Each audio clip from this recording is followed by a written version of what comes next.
Lovely films entertainment की शानदार प्रस्तुति।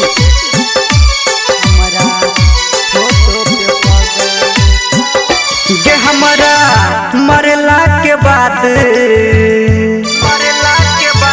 हमारा मरला के बाद करी है एगो उपकार। हमारा मरला के बाद करी है एगो उपकार। हमारा फोटो पे पगली गे हमारा फोटो पे पगली चढ़ै है जाके हार। हमारा फोटो पे पगली चढ़ै है जाके हार। गे हमरा मरला के बाद करी है एगो उपकार। हमारा फोटो पे पगली चढ़ै है जाके हार। हमारा फोटो पे पगली चढ़ै है जाके हार।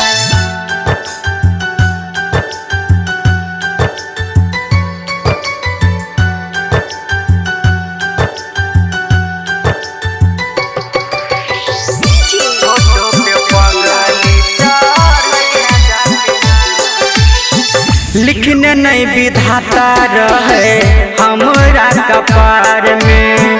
झूठ के हम पड़ल छली तोरा के प्यार में। हो लिखने नहीं विधाता रहे हमरा कपार में। झूठ के हम पड़ल छली तोरा के प्यार में। हम किस्मत के आगे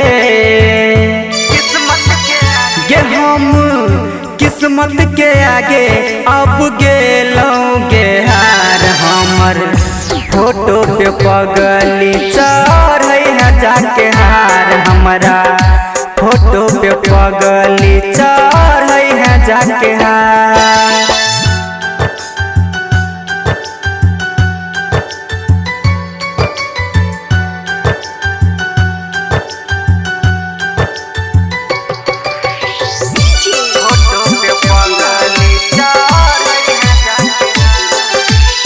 मिलल नहीं के साचा प्यारे राजा या फकीर के।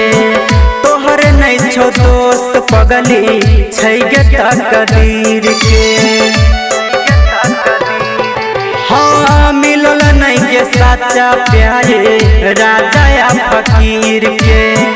तोहर नहीं छो दोस्त पगली छै गे तकदीर के। प्यारे लाल गे कहै छ प्यारे लाल गे कहै छौ लीह दिल के समार। हमारा फोटो पे पगली चढ़ै है जाके हार। हमारा फोटो पे पगली चढ़ै है जाके हार।